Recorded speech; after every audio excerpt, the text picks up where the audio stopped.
तो मैंने आपको यहाँ तक पढ़ाया था जब शहंशाह, ये लिखा हुआ है Tansen shock his head, Tansen ने अपना सर विनम्रता से नीचे झुका दिया था। I am afraid he will not come शहंशाह, उन्होंने कहा था कि आई एम आफ्रेड, मुझे डर लग रहा है कि ही विल नॉट कम शहंशाह, कि वह नहीं आएंगे।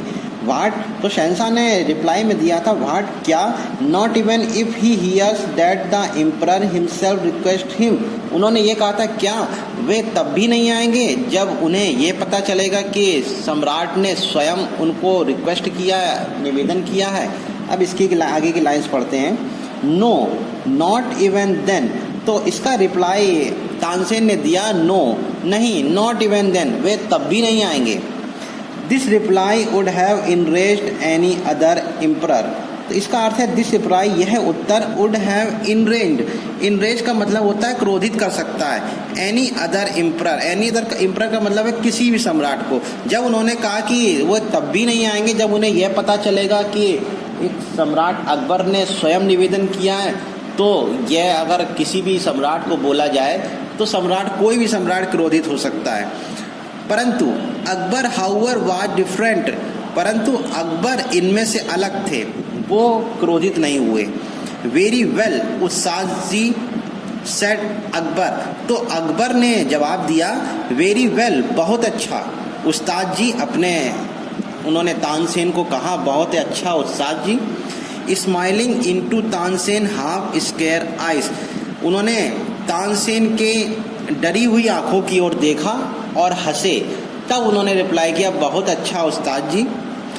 If he does not come, यदि ही मतलब वह, डज नॉट कम यदि वह नहीं आ सकते हैं, I shall go to him myself, will you take me him, I shall go to myself का मतलब मैं जाऊंगा, हिम उनके पास, माई सेल्फ स्वयं, उनका कहना था कि अगर वे नहीं आ सकते हैं तो उनके पास मैं स्वयं जाऊंगा। Will you take me to him, will you take me to him, अर्थात उन्होंने कहा कि will you take me to him, क्या तुम उन्हें मेरे पास आओगे। आगे लिखा हुआ है यस, हाँ, शहंशाह, provided you do not come as the emperor of Hindustan, जब शहंशाह ने उनसे कहा कि अगर वे नहीं आ सकते हैं तो मैं उनके पास जाऊंगा, क्या तुम मुझे उनके पास ले जाओगे, तो इसके रिप्लाई में, इसके उत्तर में तानसेन ने कहा हाँ मैं ले जाऊंगा। प्रोवाइड यू डू, लेकिन उन्होंने एक शर्त रखी, provide you do not come as the emperor of Hindustan, तो उन्होंने कहा कि मैं ले तो जाऊंगा लेकिन आप प्रोवाइड नहीं कर सकते, आप उनको शो नहीं कर सकते, हिंदुस्तान, एम्परर ऑफ हिंदुस्तान, हिंदुस्तान के सम्राट के रूप में नहीं जाएंगे। मतलब वो ये कहना चाहते थे कि मैं उनके पास आपको ले तो जाऊंगा लेकिन आप उनके सामने हिंदुस्तान के सम्राट के रूप में नहीं जाएंगे। फिर लिखा हुआ है I shall go as a humble lover of music, और मैं भी उनके पास एक संगीत प्रेमी के रूप में जाऊंगा। हम्बल लवर ऑफ म्यूजिक का मतलब होता है संगीत प्रेमी। उसके बाद संत Haridas was the man Tansen had spoken of, तो उन्होंने ये कहा कि संत Haridas was the man of Tansen had spoken of, उन्होंने तानसेन ने अब उनको बताया कि उनका नाम संत हरिदास है। He had been Tansen music teacher, यहाँ पे एक बात अलग से बताई गई है, ये सम्राट को नहीं बताया गया था। He had been Tansen's music teacher, वह क्या थे, तानसेन्स म्यूजिक टीचर, तानसेन के संगीत के शिक्षक थे, मतलब तानसेन को उन्होंने सिखाया था। And lived in austere life of a hermit, तो वह क्या करते थे, वह अपना जीवन व्यतीत कर देते थे किसमें, ये लिखा हुआ है ऑफ ए हर्मिट, हर्मिट का मतलब होता है तपस्वी साधु के रूप में। तो जो तानसेन के म्यूजिक टीचर थे संत हरिदास, तो वह अपना पूरा जीवन केवल तपस्वी साधु के रूप में व्यतीत करते थे।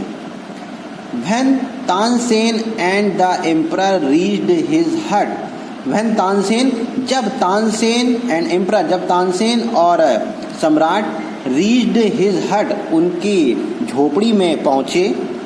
संत Haridas was busy with his daily course, तो जब तानसेन और सम्राट उनकी झोपड़ी में पहुंचे तो संत हरिदास बिजी थे, व्यस्त थे with his daily course. Daily course का मतलब होता है अपने दैनिक कार्यों में व्यस्त थे। When they requested him to sing, जब उन दोनों ने किसने सम्राट अकबर ने और तानसेन ने रिक्वेस्ट किया हिम टू सिंग, उन्हें गाने के लिए रिक्वेस्ट किया।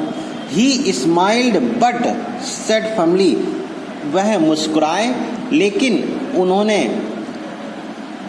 फर्मली जब उन्होंने रिप्लाई किया तो उन्होंने कठोरता से, फर्मली माने होता है कठोरता से, उन्होंने हंसा, मुस्कुराए और कठोरता से उनको जवाब दिया।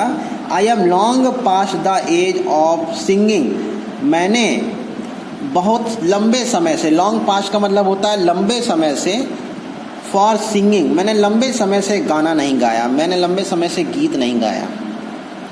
Even his favourite pupil could not persuade him to change his mind, even जबकि उनका फेवरेट पपिल का मतलब होता है प्रिय शिष्य, जबकि उनका प्रिय शिष्य could not persuade him to change his mind, जबकि उनका प्रिय शिष्य जो था उनका persuade him to change his mind, change his mind का मतलब होता है उनका दिमाग बदल देना, मतलब वो चाह रहे थे कि मैं गाना नहीं गाऊंगा, जबकि उनका प्रिय शिष्य भी उनको मना नहीं सका कि वह गाना गाएं। परसुएड का मतलब होता है उनको मनाना। बस मैं आज आपको यहीं तक की इंग्लिश पढ़ाता हूँ, बस कुछ ही भाग बचा हुआ है इस लेसन का, वह भाग मैं आपको अगली वीडियोस में बताऊंगा। आज के लिए मैं इतना ही रखता हूँ, ठीक है। Thank you, have a nice day.